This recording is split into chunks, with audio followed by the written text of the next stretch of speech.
Shalom. I'd like to start off by giving all praises, all honor, and glory to Yahawah Bahasham Yahawashi, double honors to the apostles and elders of Great Millstone. Salutations to you brothers to the four corners of the earth, teaching in truth and sincerity. And now I just want to make a quick video, alright, and land back off of my brother, Manata Zakba, said, because he recently just made a video in response to, the people on his comment board, alright? And a lot of you people that we got to deal with on the highways and byways as well, that you people think you know the scriptures, and when we use so-called foul language, that you say we're sinning, okay, and that we're using these curse words. But what you people don't know is that's new speech that Esau has blinded you with, okay? Because Esau uses changes the meaning of words, and they use different words that you think that has a pertains a different meaning to, so to speak. All right, and that's what I'm just about to jump into there, okay? And I want to jump into the word what exactly profane means, profanity, and I'm gonna give you an example of what curse is, okay? What a curse is according to the scriptures. All right, let me try to keep this real short, All right, but first I want to get 2 Corinthians 11:6. It says, "But though I be rude in speech, yet not in knowledge, but we have been thoroughly made manifest among you in all things." That's right, because just because we're using rude speech and harsh speech, a lot of you people think that we don't know the scriptures, okay? Just because we may use so-called foul language, okay? But it says what? Though I be rude in speech, yet not in knowledge, okay? Because just because we're using hard, rude speech, that doesn't mean that we don't have the knowledge of the scriptures, okay? And we're allowed to use rude speech, okay? Because when you look in the scriptures, the different prophets used rude speech. That's the reason why the people wanted to kill the prophets, okay? They didn't speak nice to them. All right, and if that was the case, they would have never been harmed. Okay, we can speak how we want to you, but we deal with people as how they deal with us.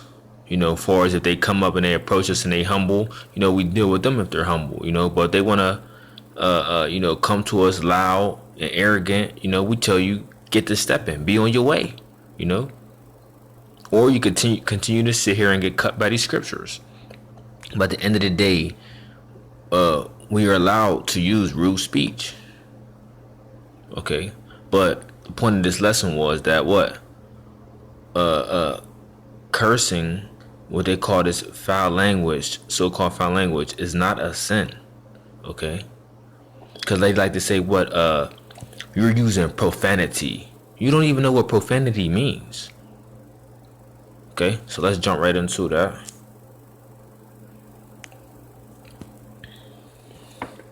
Because you people are parrots, man. You just speak. Okay. So I'm on an online etymology dictionary. Profanity. Okay, it comes from the word profane. Okay, it says extended sense. Well, 16 come from the 6th century, 1600, from late Latin profanitas, from Latin profanus. See profane, adjective. It says extended sense of foul language is from Old Testament commandment against profaning the name of the Lord. Okay, so that is profanity. Okay, that is the definition of profanity. Not when you're using these words like bitch, fuck, ass, different words like that. You know where I'm going. But that's not using profanity. Profanity simply means profaning the name of the Lord. That is what you call profanity. Okay? Now let's look up the word. No matter of fact, we could just, it's right here. Profane. All right. Late 14th century. Old French profaner, and directly from Latin profanere, to desecrate, render, unholy, not consecrated. Okay? That's what profane means. And also, profane means what? Outside the temple. Okay? Something unholy. Okay? That's what profane means. Read down. Says what? Just what I said. What? Mid 15th century, ecclesiastical, secular, from Old French profane, 12th century, and directly from Latin profanus, unholy, not consecrated, according to Barnhart, from profano, not admitted in the temple, with the initiates literally out in the front of the temple. Okay? Unholy, polluted. So it means what? Outside the temple. That's what profane means. Okay? And who's profane? Esau, okay? Edom, the so-called white man. Alright? He's considered profane. Let's get the scripture on that, alright?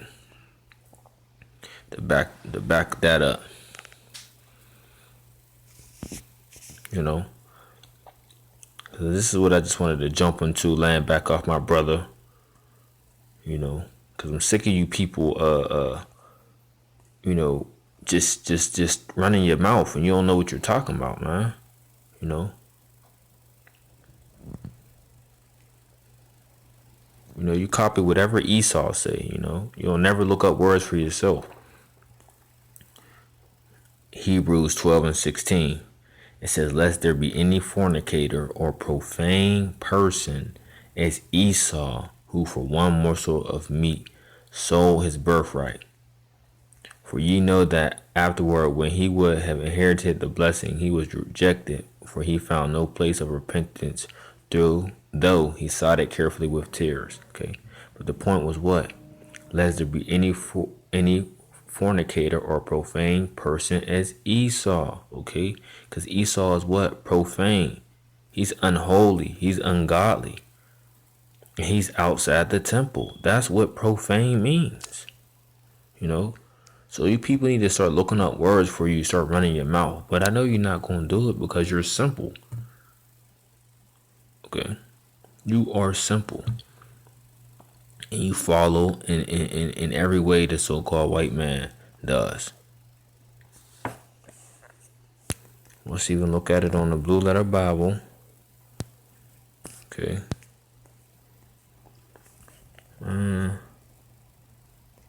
Let's just click one of them. Should pop up.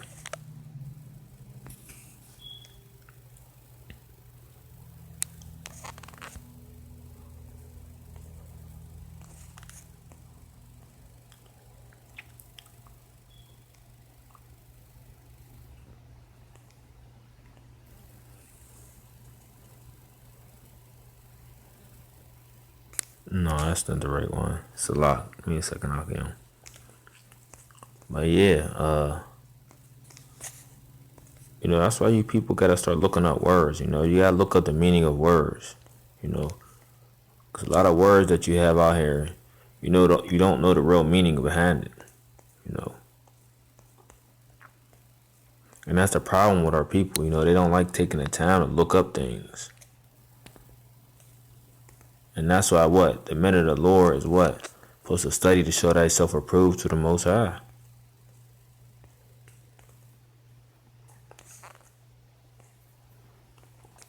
Okay, so profane in the Greek.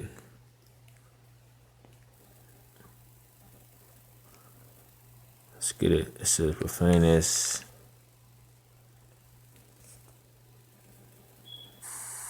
Strong's G 952. Bebelos.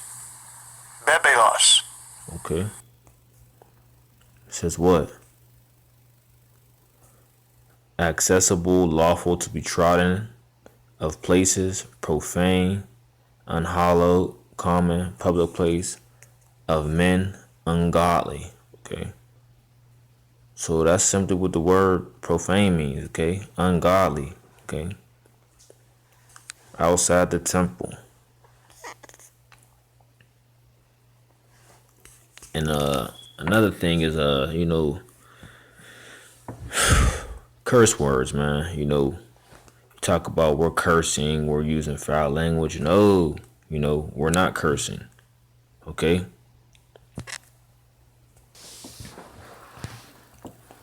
No.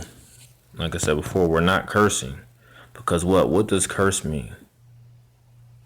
Curse is to wish harm upon someone. Okay? A curse is to wish evil upon someone. Okay? To wish death upon someone. Not no foul language. Okay? And my brother Street Teacher CO4, that's his channel. He just went into a beautiful video behind that. Okay? And that's what I'm laying back and all, because as soon as I seen the video, I knew exactly where I wanted to go and what I wanted to say. Because, you people don't know what the fuck you're talking about.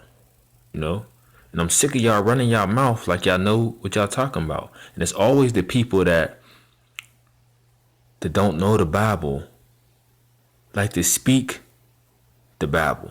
You know what I mean? Like they know the Bible, but they don't know what the hell they're talking about. Okay, so let's go to the online etymology, all right?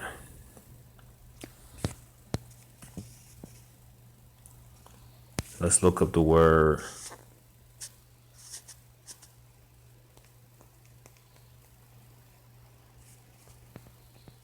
curse, all right?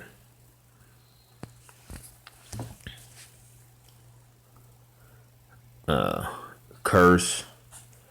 It says what? Meaning to swear profanely. Here we go, that word profanely again. Okay, but we already just went into that. We know what that means. Okay, it says curse. Late Old English, a prayer that evil or harm befall one. Of uncertain origin, perhaps from Old French curus, anger, or Latin cursus, course.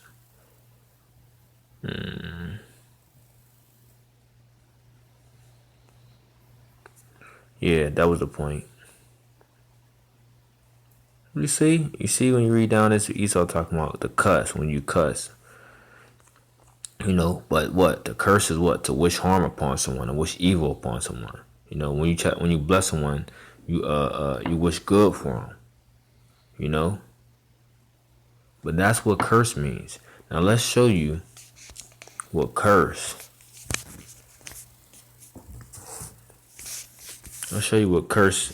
I'll give you an example of a curse in scriptures, okay? Let's go 2 Kings 2 and 23, And this is dealing with Elisha. Start at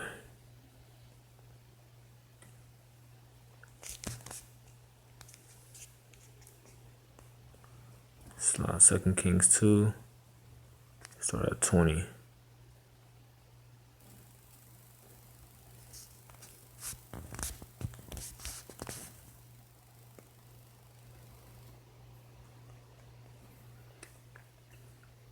It says, and he. Now, okay, we're just going to jump to 2 Kings 2 and 23, okay? Dealing with Elisha, all right? And this is the example of curse, it says. And he went up. So the waters were healed unto this day, according to the saying of Elisha, which he spake. And he went up from thence into Bethel. And as he was going up by the way, there came forth little children out of the city and mocked him, and said unto him, Go up, thou bald head, go up, thou bald head. And he turned back and looked on them, and cursed them in the name of the Lord. Okay. And there came forth 2 she-bears out of the wood, and tear 40 and 2 children of them. And he went from thence to Mount Carmel, and from thence he returned to Samaria. Was Elisha wrong for that? No, because he said what? He cursed them in the name of the Lord. Okay? And what? Two she-bears came out of the woods and tore up 42 children. So what? He put a curse on them. It means he wished harm on them. You know, he didn't say he cursed them and said, "Oh, fuck you, little children," and two she-bears came out. No, he put a curse on them and wished harm upon them. Cause what? They was mocking the man of the Lord. Okay, and I'm gonna show you. Clearly we know the children wasn't little Edomites, but there you go.